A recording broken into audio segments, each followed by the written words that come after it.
ప్రస్తుతం నేను Jersey, Isle of Jersey అనే ఒక దేశానికి బయలుదేరాను. ఇది యూకే ఛానల్ ఐలాండ్స్లో ఉందన్నమాట. Landed successfully in Jersey, Isle of Jersey. ఇక్కడ ట్యాక్సీ తీసుకొని ఇప్పుడు మనం ఒక ఫెరీ వైపు బయలుదేరుతున్నాం.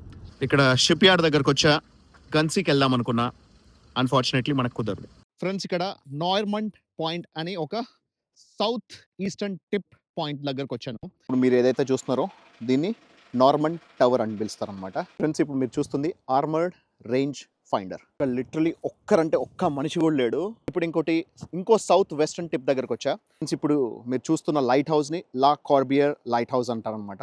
నా వెనకాల ఏదైతే కనిపిస్తుందో ఇది రూయిన్స్ ఆఫ్ గ్రోనై క్యాసల్ అంటారనమాట.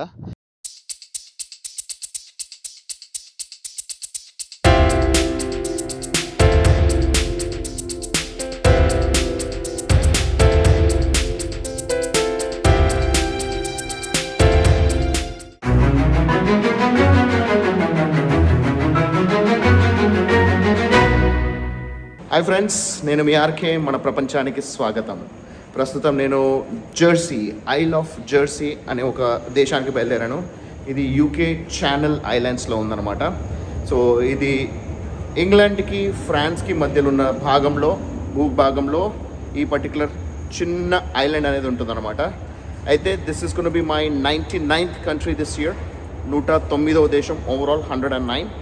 అండ్ దాని పక్కనే గర్న్సీ అని ఇంకో దేశం కూడా ఉంది. వీలైతే ఒకే రోజు 2 దేశాలు, 1 day 2 countries. సో మనం ఎక్స్ప్లోర్ చేయడానికి ట్రై చేస్తున్నాము. సో మార్నింగ్ 6:30 కల్లా వచ్చేసాను. సో 7కి ఫ్లైట్ ఉంది. Let's go and see.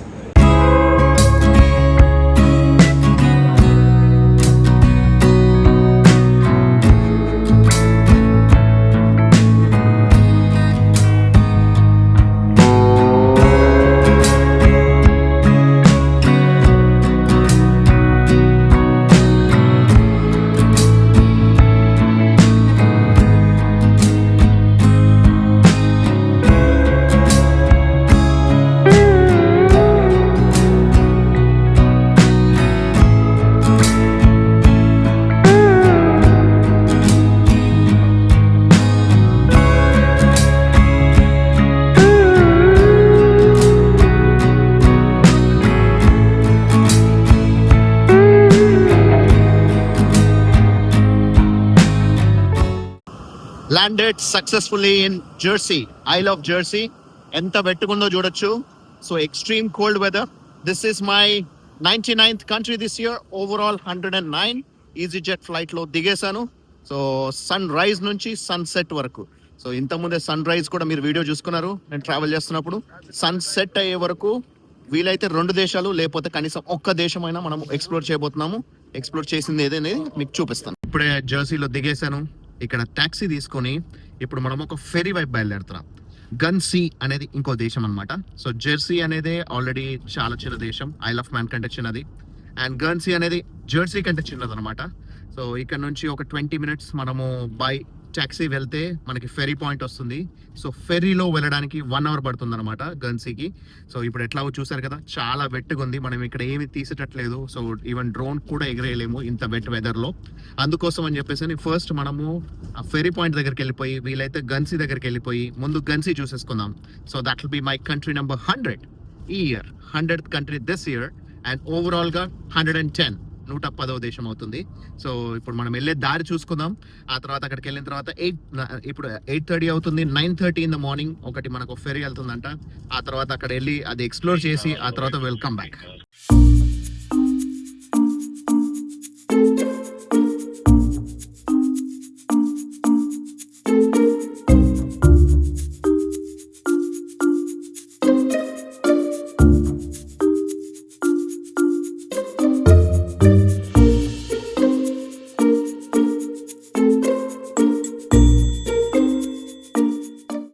లో చూసారుగా ఎంత బ్యూటిఫుల్గా ఉంది కదా.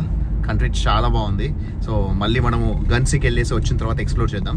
సో ఈ గన్సీ అండ్ జెర్సీ ఈ రెండు కూడా ఒక ట్యాక్స్ హేవెన్ అనమాట. సో మల్టీ మిలియనర్స్కి ప్లస్ బిజినెసెస్కి వాళ్ళకి ఇక్కడ ట్యాక్స్ ఫ్రీ చాలా ఎలిజిబిలిటీస్ ఉన్నాయన్నమాట.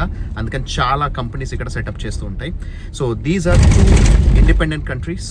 సో వాళ్ళకి వాళ్ళ ఓన్ పాస్పోర్ట్ ఉంది, వాళ్ళ ఓన్ కరెన్సీ ఉంది, which is tagged with UK pounds. కాకపోతే క్రౌన్ డిపెండెన్సీ ఎందుకు అని అంటే వీళ్ళకి కావాల్సిన డిఫెన్స్ కానీ లేకపోతే కొన్ని రకాల ఫెసిలిటీస్ మాత్రం బ్రిటిష్ వాళ్ళు ఇంగ్లాండ్ వాళ్ళు ప్రొవైడ్ చేస్తున్నారు అనమాట. అందుకే దీన్ని క్రౌన్ డిపెండెన్సీ కంట్రీ అంటారు. But it's a complete independent separate country altogether. So జెర్సీలో అరౌండ్ 1,05,000 పాపులేషన్ ఉంది అండ్ గర్న్సీలో అరౌండ్ 65,000 పాపులేషన్ ఉందంట. సో ఇప్పుడే షిప్ యార్డ్ దగ్గరకు వచ్చాను. సో ఇక్కడికి వెళ్ళి ఫెరీ మనం తీసుకుందాం. ఇక్కడ షిప్ యార్డ్ దగ్గరకు వచ్చా, గన్సీకి వెళ్దాం అనుకున్నా. అన్ఫార్చునేట్లీ మనకు కుదరదు. రెండు రకాలుగా కుదరదు. ఒకటి ఆల్రెడీ 8:30 8:40 కల్లానే వాళ్ళు బోర్డింగ్ స్టార్ట్ చేస్తారంట. 9:10కి అది బోర్డ్ అనమాట. సో కనీసం 40 minutes ముందే వెళ్ళిపోతుందంట. 8:30కే క్లోజ్ అయిపోద్ది. మనకి ఇప్పుడు 8:50 అవుతుంది, 20 minutes డిలే. సో కుదరదు. ఒకవేళ కుదిరినా నేను వెళ్ళేవాడిని కాదు. ఎందుకు అని అంటే అది మళ్ళీ ఈవినింగ్ ఎప్పుడు వస్తుందంట అంటే 6:30కి బయలుదేరితే మళ్ళీ 7:30కో 8కో వస్తుంది అనమాట. కానీ మనం అది వెళ్ళలేము. ఎందుకంటే ఈరోజు ఈవినింగ్ నాకు ఫ్లైట్ ఉంది. ఈవినింగ్ కల్లా నేను మళ్ళీ ఇక్కడ నుంచి నేను లండన్కి వెళ్ళిపోవాలి. ఎందుకంటే రేపు మార్నింగ్ జిబ్రాల్టర్కి ఫ్లైట్ ఉంది. సో జిబ్రాల్టర్ నుంచి మొరాకో నుంచి ట్యూనీషియా నుంచి ఈజిప్ట్, ఇవన్నీ ఆల్రెడీ బుకింగ్ అయిపోయాయి. అందుకని మనం ఆ బుకింగ్స్ ని మనం ఏం మిస్ చేయలేం కాబట్టి సో ఈ రోజు ఓన్లీ ఒక్క దేశమే చూడబోతున్నాము. సో అది జెర్సీని చూడబోతున్నాం.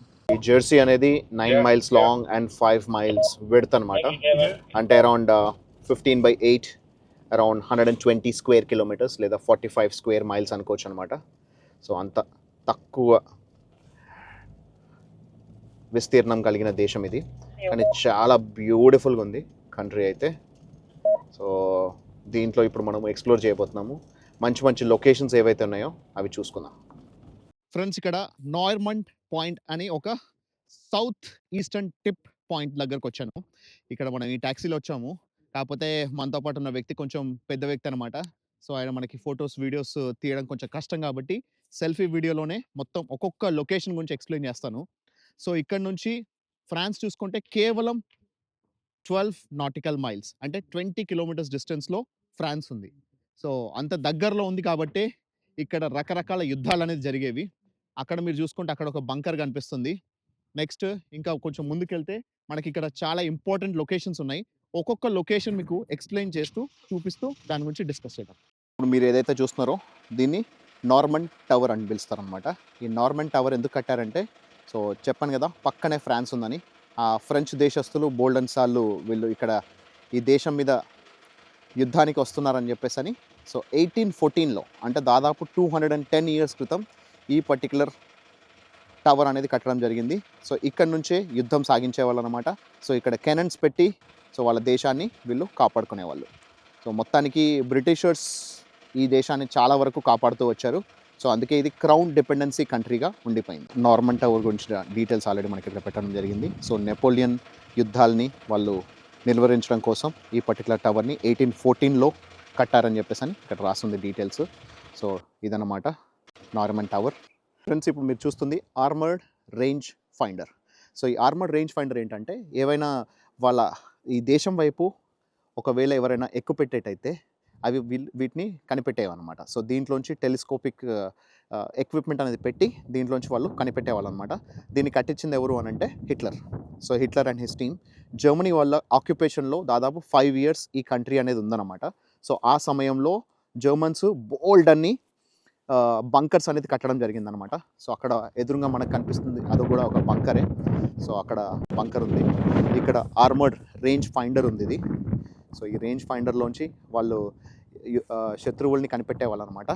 అక్కడ ఇంకా చివర్లో కూడా బోల్డ్ అని బంకర్స్ ఉన్నాయి. సో ఇక్కడ కంటిన్యూస్గా చాలా బంకర్స్ ఇవన్నీ కూడా ఉన్నాయి. ఎందుకంటే చెప్పా కదా ఇది పక్కనే ఫ్రాన్స్ దేశం ఉంది. అండ్ వీళ్ళకి ఏంటంటే ఇక్కడ నుంచి ఈజీగా వాళ్ళు యుద్ధాలని పార్టిసిపేట్ చేయాలన్నా వీళ్ళ దేశాలని కాపాడుకోవాలంటే ఈ పర్టికులర్ టిప్ ఆఫ్ ద ప్లేస్కి వచ్చి వాళ్ళు యుద్ధం చేసేవాళ్ళు అనమాట. ఈ పర్టికులర్ స్పాట్ నుంచి చూస్తే మనకి నార్మన్ టవర్ కనిపిస్తుంది, రేంజ్ ఫైటర్ కనిపిస్తుంది అండ్ ఇక్కడ మనకి బంకర్స్ కనిపిస్తున్నాయి. ఈ బంకర్స్లో దాక్కునేవాళ్ళు అనమాట యుద్ధ సైనికులు. అసలు ఎంత బ్యూటిఫుల్గా ఉంది చూడండి. లొకేషన్ అయితే అద్భుతంగా ఉంది, amazing location. So picture perfect, beautiful for any song picturising. కాకపోతే ఎక్స్ట్రీమ్ అమౌంట్ ఆఫ్ కోల్డ్ ఉంది. సో ఈరోజు చాలా విపరీతంగా కోల్డ్ ఉంది. -5 ఫీల్స్ లైక్ -5 అని చెప్పేసి అని రాస్తుంది అనమాట. సో మీరు చూసుకోవచ్చు అసలు ఎండనే రాలేదు. అరౌండ్ మధ్యాహ్నం 12 కావస్తుంది, 11:30 12 వస్తుంది. బట్ స్టిల్ ఎండనే రాలేదు. ఇది సిచ్యువేషన్. బ్యూటిఫుల్ లొకేషన్, చాలా బాగుంది లొకేషన్ అయితే. కానీ మనకి ఎండ లేదు ఈరోజు. మన ఐల్ ఆఫ్ మ్యాన్లో మనకి ఎండ ఉంది కాబట్టి బతికిపోయాం. సో ఇది ఫ్రెండ్స్ పరిస్థితి. ఇంత బ్యూటిఫుల్గా ఉంది కదా. సో ఇక్కడ మనము ఒక డ్రోన్ ఎగరేసి ఎలా ఉందనేది చూసుకుందాం. సో అద్భుతమైన లొకేషన్ అయితే ఉంది. సో ఈ లొకేషన్లో మనం డ్రోన్ ఎగరేస్తే ఎంత బాగా క్యాప్చర్ చేయగలం అనేది తెలియదు. విండ్ అయితే చాలా హెవీగా ఉంది. సో ఈ హెవీ విండ్లో మనం ట్రై చేద్దాము ఎలా ఉంటుందనేది. సో ఇప్పుడైతే ఒక బంకర్ దగ్గరికి అయితే వచ్చేసా. సో ఇక్కడ నుంచి మనం చూసుకోవచ్చు ఎలా ఉందనేది. సో ఇదంతా కూడా ఒక బంకర్. సో ఇక్కడే వాళ్ళు యుద్ధ సైనికులు అనేది ఇక్కడే దాక్కొని ఇక్కడ నుంచి వాళ్ళు పోరాటం అనేది యుద్ధం అనేది చేసేవాళ్ళు అనమాట. సో అసలు picture perfect location, beautiful. So కిందంతా చూసుకోండి ఎలా ఉందో. ఇదంతా కూడా ఇంగ్లీష్ ఛానల్ అని పిలుస్తారు అనమాట. సో ఇంగ్లాండ్కి ఫ్రాన్స్కి మధ్యలో ఉన్న ప్లేస్ని ఇంగ్లీష్ ఛానల్ అని పిలుస్తారు. ఇంతవరకు ప్రపంచంలో ఎవ్వరు కూడా ఈ ఇంగ్లీష్ ఛానల్ని ఈదలేదు. జస్ట్ 12 మైల్స్ నాటికల్ మైల్సే ఇక్కడ నుంచి ఉంది. అందుకని చాలామంది ప్రయత్నం చేసి వాళ్ళ ప్రాణాలని కోల్పోవడమో లేకపోతే ఆ ప్రయత్నాన్ని ఆపేయడమో బోల్డంతమంది చేయాల్సి వచ్చింది. ఎవ్వరు కూడా ఇంతవరకు ఈదలేకపోయారు. సముద్రాన్ని ఈదడం ఏంటి, అంత ఈజీ కాదు కదా. లిటరలీ ఒక్కరంటే ఒక్క మనిషి కూడా లేడు. మనం వచ్చిన ట్యాక్సీ డ్రైవర్ తప్పించి మొత్తం అసలు చేతులు గడ్డగట్టుకుపోతున్నాయి. అరౌండ్ -5 -10 degrees ఫీల్స్ లైక్ అన్నట్టు ఉంది. సో ఎక్స్ట్రీమ్ కోల్డ్ ఉంది. కాకపోతే ఇక్కడ విజువల్స్ అయితే బ్యూటిఫుల్, అమేజింగ్ ఉన్నాయి, చాలా బాగున్నాయి. సో ఇక్కడ మీరు ఎక్కడ చూసుకున్నా సరే అక్కడ కూడా చూసుకుంటే మళ్ళీ అక్కడ కూడా ఒక కోట ఉంది. సో ఇది అంతా కూడా ఈ గడ్డ అంతా కూడా ఒక పోరాటాల గడ్డ అని అర్థం అవుతుంది అనమాట. సో అందువల్ల ఇక్కడ బోల్డ్ అని బంకర్లు, బోల్డ్ అని యుద్ధాలు అవన్నీ కూడా ఈ పర్టికులర్ నేల అనేది చూసిందనమాట. సో ఈ విజువల్స్ అనేది మాత్రం చాలా బాగున్నాయి. సో అవి కూడా నేను మీకు ఇంక్లూడ్ చేస్తున్నా. డ్రోన్ షాట్స్ అయితే అద్భుతంగా వచ్చాయి. ఇంత కోల్డ్లో ఇంత చలిలో అసలు యాక్చువల్గా డ్రోన్ వస్తుందో రాదో అనుకున్నా, కానీ డ్రోన్ షాట్స్ అయితే సూపర్గా వచ్చాయి. అవి ఇంక్లూడ్ చేస్తాను, చూసి సూపర్గా ఎంజాయ్ చేస్తారు మీరైతే.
ఫ్రెండ్స్ మనం ఇప్పుడు parish church of saint Brelade church దాని వెనకాల బీచ్ చూడడానికి వెళ్తున్నాము. సో ఇదంతా కూడా one of the old church అనమాట. దాని వెనకాల ఒక 600-year-old మాన్యుమెంట్ ఉంది. అది కూడా మనం వెళ్ళి చూసుకుందాం. ఇక్కడ మనకు కొంచెం మనుషులు కనిపిస్తున్నారు. ఇంతకుముందు వెళ్ళని దగ్గర అయితే అసలు లిటరలీ ఎవ్వరు ఒక్క మనిషి కూడా లేరు. ఇక్కడ ఈ చర్చ్ బయటే మొత్తం అందరి గ్రేవ్స్ కూడా ఇక్కడే ఉన్నాయి. అన్ని గ్రేవ్స్ మీద కూడా మోస్ట్లీ క్రాస్ పెట్టుంది. ఇక్కడ బోల్డ్ అంతమంది గ్రేవ్స్ అనేది ఇక్కడ పెట్టడం జరిగింది. ఇదంతా కూడా చర్చ్ అనమాట. మొత్తం స్టోన్ స్ట్రక్చర్లో కట్టారు చూడండి. మొత్తం రాళ్ళతోటి ఇటువైపు చూస్తే పెంకుల్లాగా అనిపిస్తున్నాయి. ఇంతకుముందు మనం చూసిన పారిస్ చర్చ్ దాని పక్కన ఏదైతే కనిపిస్తుందో, so it's a chapel. So it's a huge chapel which is very old, 600-year-old chapel అనమాట. ఇది కూడా చూసుకోవడానికి సిమిలర్గా ఉంది. దీంట్లో మనకి కొన్ని రాళ్ళు, కొంత మట్టి అండ్ పెంకులు కనిపిస్తున్నాయి చూడండి. This is a 600-year-old chapel. It looks so beautiful. దాని వెనకాల చూసుకుంటే ఒక బ్యూటిఫుల్ బీచ్ ఉంది, అమేజింగ్ బీచ్, చాలా కామ్ అండ్ క్వైట్గా కనిపించే బీచ్. సో ఇది వింటర్ టైం కాబట్టి లిటరలీ వీటన్నిటికీ సెలవు అన్నట్టే. సమ్మర్లో ఇవన్నీ కూడా యాక్టివ్గా ఉంటాయి ఈ బోట్స్ అన్నీ కూడా. వింటర్లో అసలు ఒక్కటంటే ఒక్క బోట్ కూడా లేదు చూడండి. ఈవెన్ ఫెరీ కూడా వీక్లీ 1 or 2 మాత్రమే ఫెరీ సర్వీసెస్, పెద్ద పెద్ద బోట్స్ మాత్రమే సర్వీసెస్ ఉన్నాయి, మిగతా ఏవి లేవు. ఇది సిచ్యువేషన్ వింటర్ టైంలో. బీచ్ అయితే అద్భుతంగా ఉంది, చాలా బాగుంది, చాలా బ్యూటిఫుల్గా కనిపిస్తుంది. అండ్ ఇక్కడ వెనకాల చూసుకుంటే ప్యారిష్ చర్చ్ అండ్ చాపల్. సో ఇక్కడ చర్చ్లో వీళ్ళకి గ్రేవ్ అనేది కామన్ కాబట్టి బోల్డ్ అని గ్రేవ్స్ కనిపిస్తున్నాయి. చర్చ్ కంటే ఎక్కువ నాకు గ్రేవ్స్ ఎక్కువ కనిపిస్తున్నాయి. కానీ ఇది ఓల్డ్ బిల్డింగ్స్, ఇవి చాలా బ్యూటిఫుల్గా ఉన్నాయి, చాలా నీట్గా మెయింటైన్ చేస్తున్నారు. చాపల్ దగ్గర చూసుకుంటే చాపల్ ది సెయింట్ మేరీ ఫిషర్మెన్స్ చాపల్ అని రాసాం చూడండి. ఇదే 600 year old చాపల్ అనమాట.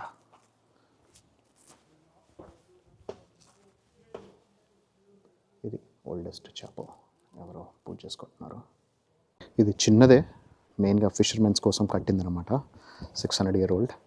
ఇన్ని సంవత్సరాల నుంచి తట్టుకొని ఎలా స్ట్రాంగ్గా నిలబడింది చూడండి. ఇంకా బ్యూటిఫుల్గా లేదు. ప్యారిష్ చర్చ్ బయట కూడా మనకి అన్ని రకాల భాషల్లో రాశారు. సో ఇక్కడ స్వాగతం అని మన హిందీలో కూడా రాసింది చూడండి.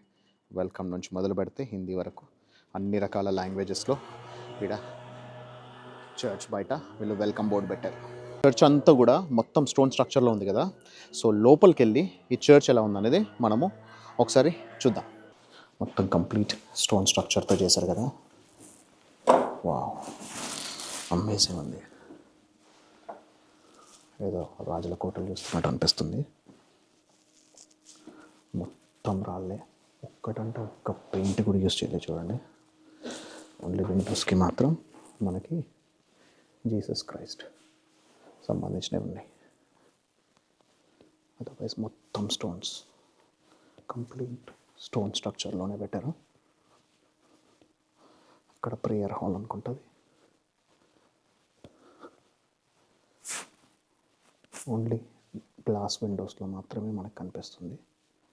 మిగతాయి ఎక్కడ కూడా ఎలాంటి పెయింట్ యూస్ చేయలేదు. ఓల్డ్ టైప్ ఆఫ్ స్టోన్ స్ట్రక్చర్ని అలాగే ఉంచేశారు. అమేజింగ్ కదా, చాలా డిఫరెంట్గా ఉంది. ఇక్కడ బోల్డ్ మంది విజిటర్స్ అండ్ ప్రేయర్ చేసుకునే వాళ్ళు కూడా ఇక్కడికి వచ్చి ప్రేయర్ చేస్తారని మనకి ఇక్కడ నెంబర్ ఆఫ్ బెంచెస్ని బట్టి అర్థమవుతుంది. బోల్డ్ అని బెంచెస్ ఉన్నాయి. లుక్స్ సో అమేజింగ్, బ్యూటిఫుల్, న్యాచురల్గా ఉంది.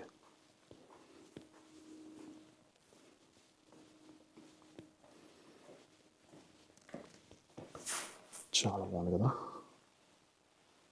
చూసుకుంటే మనకి జీసస్ క్రైస్ట్ ఆయన యొక్క విగ్రహం కూడా కనిపిస్తుంది మనకి. ఎంత అమేజింగ్ ఉంది కదా, చాలా బాగుంది. It's a beautiful church, very well built and very well maintained.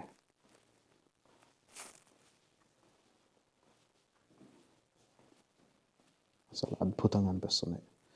ఇంత న్యాచురల్గా ఉండి కూడా ఇంత అద్భుతంగా ఉంచొచ్చా అని అర్థమవుతుంది మనకి. ముఖ్యంగా వాతావరణం బయట అంత చలి ఉండి కూడా లోపల ఏ మాత్రం చలి లేకుండా, అసలు హీటర్స్ ఏం లేకపోయినా కూడా మంచి ఒక యాక్సెప్టబుల్ టెంపరేచర్ తోటి చాలా బాగుంది. ఇప్పుడు ఇంకో సౌత్ వెస్టర్న్ టిప్ దగ్గరకు వచ్చా. ఇది సెంట్ బ్రెలాడ్ అంటారు అనమాట. సో ఇది సౌత్ వెస్టర్న్లో ఎగ్జాక్ట్ ద అబ్సల్యూట్ టిప్ అనమాట. సో ఇక్కడ నుంచి ఇంకా కొంచెం ముందుకు అక్కడ చూసుకుంటే మనకి గన్స్బీ అనేది ఇంకొక ఐలాండ్ ఉందని చెప్పాను కదా, ఆ గన్స్బీ అనేది కనిపిస్తుంది. అక్కడ ఒక లైట్ హౌస్ కనిపిస్తుంది అండ్ ఇక్కడే ఇంకో లైట్ హౌస్ కనిపిస్తుంది. అండ్ ఇక్కడ చూసుకుంటే మనకి కొన్ని కట్టిన కన్స్ట్రక్షన్స్ కనిపిస్తున్నాయి. వీటన్నిటి గురించిన డీటెయిల్స్ మీకు తొందరలోనే ఎక్స్ప్లెయిన్ చేస్తాను. ఇప్పుడు మీరు చూస్తున్న లైట్ హౌస్ని లా కార్బియర్ లైట్ హౌస్ అంటారనమాట. ఇది 1874లో కట్టారంట, అంటే దాదాపు 150 years అవుతుంది. సో షోర్కి కనెక్ట్ చేయడానికి ఒక కాజ్వే ఉంది, కానీ ప్రస్తుతానికి మనకి ఆ కాజ్వే అనేది ఈ హై టైడ్ వల్ల కనిపించట్లేదు. లో టైడ్ టైంలో మనం ఇక్కడ నుంచి నడుచుకుంటూ వెళ్ళిపోవచ్చు అంట అక్కడ దాకా. సో ఇది 150 years నుంచి స్టిల్ యాక్టివ్. మనకు అక్కడ వైట్ కలర్ లైట్ మధ్యలో ఏదైతే వచ్చిపోతుందో దాన్ని ఫాగ్ లైటింగ్ అంటారనమాట. సో ఆ ఫాగ్ లైటింగ్ వల్లే ఇక్కడ ఫాగ్ దాన్ని చూసుకొని షిప్స్ అనేది వస్తూ ఉంటాయి. కానీ ఇక్కడ బోల్డ్ అని షిప్స్ ఇక్కడ కూరుకుపోయాయి, సముద్రంలో గర్భంలో కలిసిపోయాయి. అందుకని బోల్డ్ అని షిప్ రెక్స్ అనేది కనిపిస్తూ ఉంటాయి. సో చాలా యాక్సిడెంట్స్ అనేది జరిగేవంట. అందుకని ఇక్కడ బోల్డ్ అని షిప్ రెక్స్ అనేది దీని చుట్టుపక్కల బోల్డ్ అని ఉన్నాయి. ఆ తర్వాత 1940sలో కట్టిన లైట్ హౌస్ ఇది కూడా యాక్టివ్ లైట్ హౌస్ అనమాట. సో ఇది మల్టీ స్టోరేజ్ లైట్ హౌస్. ఇది ఇక్కడ ప్రస్తుతానికి ఇంకా ఉంది, యాక్టివ్గా ఉంది. దాన్నే మెయిన్గా యూస్ చేస్తుంటారు. ఇక్కడ ఏవైతే మనకి కన్స్ట్రక్షన్స్ కనిపిస్తున్నాయో ఇవన్నీ కూడా అక్కడ ఈ లెఫ్ట్ సైడ్లో కనిపిస్తున్న ఇది కానీ ఇది కానీ అక్కడ కనిపిస్తున్నాయి కానీ ఇవన్నీ కూడా జర్మన్స్ వాళ్ళు కట్టిన బంకర్స్ అనమాట. సో ఇవి మల్టిపుల్ బంకర్స్ కట్టుకున్నారు వాళ్ళు. సో ఇక్కడ నుంచి వాళ్ళు యుద్ధాలు చేయడం కోసం వాళ్ళ సైనికుల్ని ఇక్కడ దాచిపెట్టి యుద్ధం అనేది చేసేవాళ్ళు అనమాట. సో ఇక్కడ యుద్ధం చేయడానికి ఎక్కువగా ఈ బంకర్స్ని యూజ్ చేసేవాళ్ళు. ఎందుకంటే చాలా దగ్గరలో ఫ్రాన్స్ దేశం ఉంది కాబట్టి అక్కడ నుంచి శత్రువుల పైన పోరాటం అనేది వీళ్ళు కొనసాగించేవాళ్ళు. సో బ్రిటిషర్స్ వచ్చిన, ఫ్రాన్స్ వాళ్ళు వచ్చిన, ఇక్కడ జర్మన్స్ ఇక్కడ నుంచి వాళ్ళు యుద్ధం చేసేవాళ్ళు అనమాట. సో ఇది వండర్ఫుల్ లొకేషన్, బ్యూటిఫుల్ లొకేషన్. కానీ బోల్డ్ అనే బంకర్స్ ఆ 5 years కాలంలో జర్మన్స్ కట్టినవి అన్నీ ఇంకా కూడా యాక్టివ్గా ఉన్నాయి, అలాగే ఉన్నాయి. సముద్రపు నీరు, సముద్రపు హోరు ఎలా ఉంది చూసుకోండి, ఎంత ప్రశాంతంగా ఉంది కదా. అసలు లిటరలీ ఈ వింటర్ అయ్యేసరికి, ఎక్స్ట్రీమ్ కోల్డ్ ఉండేసరికి ఎవ్వరు లేరు మనుషులు ఇక్కడ. ఒక్క వెహికల్ ఉంది, దాంట్లో ఎవరో ఒక వ్యక్తి ఉన్నట్టున్నాడు. మామూలుగా అయితే ఇది సమ్మర్ టైంలో విపరీతంగా జనాలు వస్తారు, మంచి టూరిస్టిక్ లొకేషన్. కానీ ఈరోజు మాత్రం ఎవ్వరు లేరు, ప్రశాంతంగా ఖాళీగా ఉంది. రాతితో ఒక ఇల్లు కనిపిస్తుంది చూడండి, ఎంత బ్యూటిఫుల్గా ఉంది కదా, అమేజింగ్ ఉంది, చాలా బాగుంది చూడటానికైతే. ఇంతకుముందు మనం చూసుకున్న లైట్ హౌస్ ఏదైతే ఉందో లా కార్బియర్ లైట్ హౌస్ అని అంటారు. ఆ లా కార్బియర్ అంటే కాకులు నివసించే చోటు అని. కానీ ఇప్పుడు ఏమైందనంటే సీగల్స్ వచ్చేసి సో కాకులు నిలగొట్టేసాయి. సో పేరు మాత్రం కాకులు నివసించే చోటు, కాకపోతే కాకులు లేవు. అండ్ ఇక్కడ మనకి బంకర్ ఇంకో వైపు నుంచి కూడా కనిపిస్తుంది చూడండి. ఈ బంకర్స్లో మొత్తం ఇక్కడ సముద్రం చుట్టూరా ఎక్కడెక్కడైతే నేల ఉంటుందో సో ప్రతి సీషోర్ పైన వీళ్ళ బంకర్స్ కట్టుకొని జర్మన్ వాళ్ళు యుద్ధాలకి పార్టిసిపేట్ చేసేవాళ్ళు అనమాట. ఇప్పుడే అక్కడ ఒక ఫ్లైట్ ల్యాండ్ అవ్వబోతుంది, బ్యూటిఫుల్ ఇమేజ్. ఇక్కడ మధ్యలో ఇటు చూసుకుంటే మనకి సెంటర్లో ఇంకో కోట కనిపిస్తుంది. దీనికి కూడా కాజ్వే ఉండేదంట.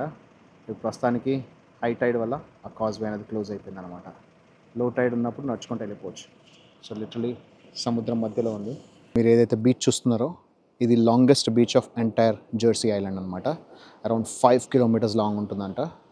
సో అక్కడ బీచ్ మధ్యలో మనకు అక్కడ అటు కోటను చూసుకున్నాం కదా, దాని తర్వాత అక్కడ కంటిన్యూషన్ అనేది అక్కడ బీచ్ అనేది కంటిన్యూ అవుతుంది.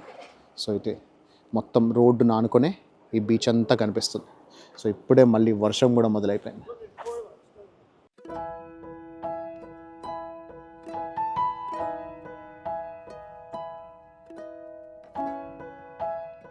నా వెనకాల ఏదైతే కనిపిస్తుందో ఇది రూయిన్స్ ఆఫ్ గ్రోనై క్యాసల్ అంటారనమాట.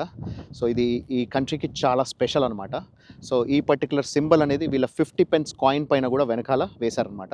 సో దీని గురించి మోర్ డీటెయిల్స్ మనం అక్కడికి దగ్గరికి వెళ్తూ మాట్లాడదాం. ఈ గ్రోనై క్యాసల్ 14th century దాదాపు 200 సంవత్సరాల పాటు ఇక్కడ ప్రజల్ని కాపాడారు.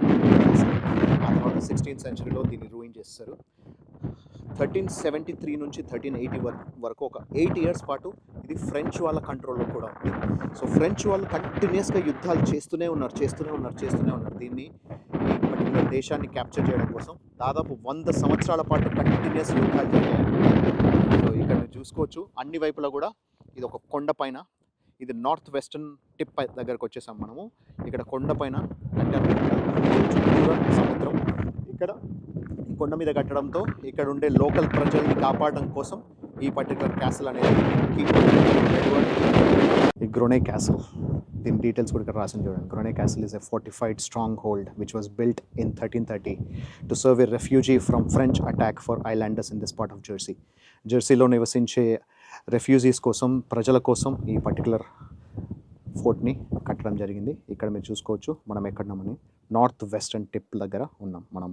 సౌత్ వెస్టర్న్ టిప్ నుంచి నార్త్ వెస్టర్న్ టిప్ దగ్గరికి నడిచేసాము. సో ఇక్కడ నుంచి చూస్తే బ్యూటిఫుల్ ఇమేజ్ అనేది కనిపిస్తుంది, అమేజింగ్ విజువల్స్. మనం టాప్ మోస్ట్ పాయింట్కి వచ్చాం కాబట్టి ఇక్కడ అమేజింగ్ విజువల్స్ అనేది చూసుకోవచ్చు అనమాట. గ్రోనై క్యాసల్ నుంచి బయటికి చూస్తే అక్కడ మనకి ఎదురుగా ఏదైతే కనిపిస్తుందో అది రేస్ కోర్స్ అనమాట. ఆ రేస్ కోర్స్ అనేది అక్కడ చుట్టూరా ఉంది చూడండి. సో ఇక్కడ నుంచి చాలా దగ్గరలో కనిపిస్తుంది మనకి race course. It's one of the huge race course. And సమ్మర్లో చాలా రేసెస్ అనేది ఇక్కడ పార్టిసిపేట్ చేస్తుంటారు. వింటర్ టైంలో కంప్లీట్లీ క్లోజ్ అనమాట. మీరు ఈ కోటను చూసుకుంటే ఇక్కడ దొరికే గ్రానైట్ స్టోన్స్ ఏవైతే ఉంటాయో లోకల్గా వాటినే వాడి ఈ పర్టికులర్ కోటన్ అనేది కట్టడం జరిగింది. అక్కడ మీరు చూసుకోవచ్చు ఆ కొండ ఎలా ఉందనేది. ఇదంతా కూడా గ్రానైట్ స్టోన్ అనమాట. సో ఇక్కడ తొలిచి ఇక్కడ జనాల కోసం, ప్రజల కోసం, సో ఫ్రెంచ్ వాళ్ళ దాడిని తట్టుకోవడం కోసం ఇక్కడ ఒక కోటను నిర్మించి వాళ్ళని జనాల్ని ఇక్కడ ఉంచేవాళ్ళు అనమాట. సో వాళ్ళ సేఫ్టీ కోసం. బ్యూటిఫుల్ కదా. ఇక్కడ టిప్ ఆఫ్ ద మౌంటైన్ దగ్గర ఉన్నాము. ఎంత బ్యూటిఫుల్గా ఉంది చూడండి. అమేజింగ్ వ్యూయింగ్ అబ్బా, బ్యూటిఫుల్. ఈ జెర్సీ ఐలాండ్స్ అయితే ఎంత బ్యూటిఫుల్గా ఉందంటే అమేజింగ్ ఉంది. అమేజింగ్గా వీళ్ళు దీన్ని మెయింటైన్ చేస్తున్నారు. సో ఇక్కడ బీచ్ ఉంది, మంచి కొండలు ఉన్నాయి, గుట్టలు ఉన్నాయి, ప్లస్ లాట్ ఆఫ్ హిస్టరీ ఉంది. It has survived hundreds of years of French occupation and French attacks. ఎంత అద్భుతంగా ఉంది చూడండి. ఎక్కడ చూసుకున్న beautiful viewing, beautiful locations, amazing locations. ఇందుకోసమే ఈ దేశం పైన ఇన్ని అటాక్స్ అయినాయని అర్థమవుతూనే ఉంది. ఎంత బాగుంది కదా, అద్భుతంగా ఉంది. ఇదంతా కూడా హ్యూజ్ బీచ్ అనమాట. ఎంతమంది మనం చూసాం కదా బీచ్. సో అదే ఇది అమేజింగ్గా వీళ్ళు మెయింటైన్ చేస్తున్నారు. చాలా బాగుంది. ఇవన్నీ మీరు ఇప్పుడు చూస్తున్నాయన్నీ బెరక్స్ ఆఫ్ బ్రిటిష్ సోల్జర్స్ అంట. సో జర్మనీ వాళ్ళకి అగెయిన్స్ట్గా, ఫ్రెంచ్ వాళ్ళకి అగెయిన్స్ట్గా ఇక్కడ బ్రిటిష్ సోల్జర్స్ కోసం వాళ్ళు కట్టిన బెరక్స్ అన్నమాట. ఇవి ఎంత బ్యూటిఫుల్గా ఉన్నాయి చూడండి. Amazing buildings. ఇక్కడ మీరు ఏదైతే చూస్తున్నారో this is the oldest bar and restaurant of entire Jersey. ఇది 12th centuryలో, అంటే దాదాపు 800 to 900 years క్రితం కట్టిన బార్ అనమాట. So bar and pub. అక్కడ చుట్టూ అక్కడ మీరు పక్కన చూసుకోవచ్చు, వాళ్ళు ఫార్మర్స్ దీన్ని యూస్ చేసేవాళ్ళని. సో ఇక్కడ బ్రూయింగ్ కోసం యూస్ చేసేవాళ్ళని. వెనకాల చెట్లు, ఈ బ్యాక్గ్రౌండ్ చూస్తుంటే ఎంత అద్భుతంగా ఉంది చూడండి. అమేజింగ్ లొకేషన్ కదా ఫ్రెండ్స్. ఇక్కడ ఓన్లీ మనకి మంచి సీనిక్ బ్యూటీసే కాకుండా ఇక్కడ ల్యాండ్స్కేపింగ్, చెట్లు ఎంత బ్యూటిఫుల్గా ఉన్నాయి చూడండి. ఇక్కడ అడవిని కూడా వీళ్ళు చాలా నీట్గా ఉంచుతున్నారు. ఇక్కడ కొంచెం ఒకటి కొట్టేస్తున్నట్టున్నారు. అది అసలు ఇవి చూడటానికి ఎంత అద్భుతంగా ఉన్నాయి చూడండి. రోడ్డు మీద అసలు అమేజింగ్ విజువల్స్ ఇవి అయితే. చాలా బ్యూటిఫుల్గా ఉంది ఈ కంట్రీ. ఇంత బ్యూటిఫుల్గా ఉంది కాబట్టే ఫ్రెంచ్ వాళ్ళు అన్నిసార్లు దాడి చేసి దీన్ని ఆక్యుపై చేయాలని చూశారు. కానీ ఎప్పటికీ కొన్నిసార్లు ఆక్యుపై చేసినా మొత్తానికి ఈవెన్చువల్గా అయితే వాళ్ళది ఇప్పుడు ఇండిపెండెంట్ కంట్రీగానే ఉండిపోయింది. ఫ్రెంచ్ వాళ్ళ ఆధ్వర్యంలోనైతే లేదు. సో ఇదొక British dependency, crown dependency, but it's an independent country.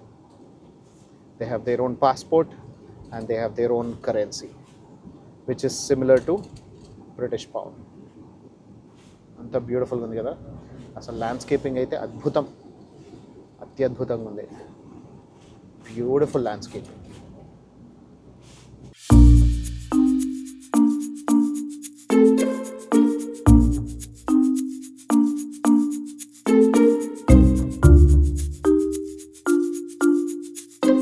అసలు రోడ్డు చూడండి ఎంత బాగుందో.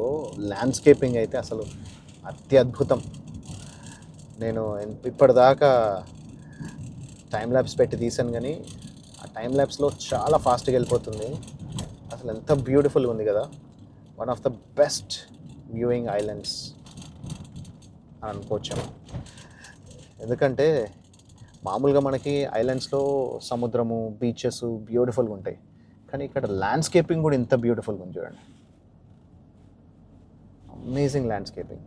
ఎక్కడ చూడు చెట్లు, ఆ చెట్లు కూడా చాలా అద్భుతంగా కనిపిస్తున్నాయి. ఇంకా ఇప్పుడు అన్నీ కొమ్మలన్నీ రాలిపోయి ఇంకా ఇలా ఉంది. సమ్మర్లో వస్తే అసలు ఇంకెంత అద్భుతంగా ఉంటుందో అనిపిస్తుంది. చెట్ల కొమ్మలు రాలిపోయినా, ఆకులు రాలిపోయినా కూడా ఎంత బ్యూటిఫుల్గా ఉన్నాయి అవి అయితే చూడటానికి. ఓన్లీ మూడు వారిపోయిన కొమ్మలైనా సరే అవి కూడా సూపర్బ్గా కనిపిస్తున్నాయి. ఈ జెర్సీ ఐలాండ్ అనేది కొన్ని హండ్రెడ్స్ ఆఫ్ ఇయర్స్ ఆఫ్ పోరాటం అనేది చేసింది ఫ్రెంచ్ వాళ్ళతోటి. సో జర్మనీ వాళ్ళు ఒక 5 సంవత్సరాలు ఆక్యుపై చేసుకోగలిగారు సెకండ్ వరల్డ్ వార్ టైంలో. సో ఫ్రాన్స్ వాళ్ళు కొద్ది సంవత్సరాలు, మొత్తంగా కొన్ని వందల సంవత్సరాలు వీళ్ళు యుద్ధం చేస్తే కొద్ది సంవత్సరాలు ఒకసారి 7 సంవత్సరాలు, ఒక 5-6 సంవత్సరాలు అలా కొంతమంది అలా కొన్ని పార్ట్స్లో వీళ్ళ జనాలు అనేది రావడం మొదలుపెట్టారు. ప్లస్ అంతేకాకుండా ఫారిన్ వర్కర్స్ కూడా ఇక్కడికి రావడం మొదలుపెట్టారు.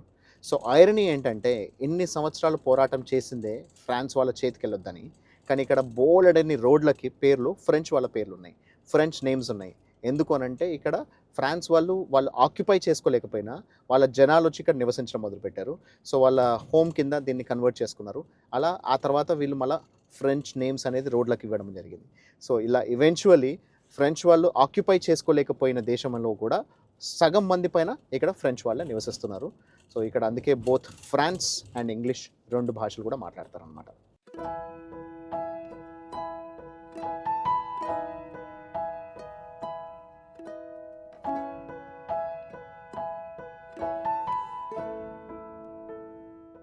మూడు 55 అవుతుంది. ఇంకొక 5-10 నిమిషాల్లో ఫుల్గా చీకటి అయిపోతుంది. సో మొత్తం చీకటి అయిపోయే లోపలనే మళ్ళీ మనం ఎయిర్పోర్ట్కి వెళ్ళిపోతున్నాము. సో సూర్యోదయం నుంచి సూర్యాస్తమయం వరకు మొత్తం ఈ దేశంలో గడిపేశాము. ఇక్కడ నుంచి ఇప్పుడు మళ్ళీ మనం రిటర్న్ వెళ్ళిపోతున్నాం. సో ఇక్కడ ఈ కంట్రీ గుర్తుగా ఒక ఫ్రిడ్జ్ మ్యాగ్నెట్ తీసుకున్న, plus local currency 1 pound, 5 pounds and 10 pounds Jersey pounds తీసుకోవడం జరిగింది. అవి మీకు ఎయిర్పోర్ట్కి వెళ్ళాక చూపిస్తాను. ఇప్పుడే సక్సెస్ఫుల్గా లండన్లో దిగేశాను. సో లండన్ నుంచి 2 దేశాలు చూసుకోవడం అయింది. ఒకటి ఐల్ ఆఫ్ మ్యాన్, రెండోది జెర్సీ ఐలాండ్ జెర్సీ. సో 2 కూడా చాలా చిన్న దేశాలే. మనకి ఖచ్చితంగా యూకే నుంచే వెళ్ళడానికి అవకాశం ఉందన్నమాట. ఈ 2 దేశాలు చూసుకోవడం జరిగింది. నేనైతే సూపర్గా ఎంజాయ్ చేశాను. మీరు కూడా చూసి ఎంజాయ్ చేశారని కోరుకుంటున్నాను. అయితే మీకు ఒక విషయం చెప్పాలి. మనకి ఇండియాలో ఎన్ని రకాల వెరిఫికేషన్స్ ఉంటాయి. ఎయిర్పోర్ట్ లోపలికి వెళ్ళడానికి కూడా మన వెరిఫికేషన్, మన ఐడి చెక్ చేస్తారు. ఇక్కడ మాత్రం మొన్న ఐల్ ఆఫ్ మ్యాన్కి వెళ్ళా, ఈరోజు జెర్సీకి వెళ్ళాను వచ్చాను. సో 4 times ఎయిర్పోర్ట్కి వచ్చిన ఒక్కసారి కూడా నా పాస్పోర్ట్ కానీ ఎలాంటి ఐడి కానీ తీయాల్సిన అవసరం రాలేదు. కేవలం నా బోర్డింగ్ పాస్, అది కూడా నేను ఆన్లైన్ చెక్ ఇన్ చేశాను. ఆ బోర్డింగ్ పాస్ ఒక్కటి చూపించేసి వెళ్ళిపోయాను. ఇక్కడ వీళ్ళ సెక్యూరిటీ పైన అంత నమ్మకం అన్నమాట. సో ఇలా నా ఈ వీడియోని, ఈ ప్రయాణాన్ని ముగించేస్తున్నాను. ఉన్నా మరి. This is RK signing off. Take care. Bye.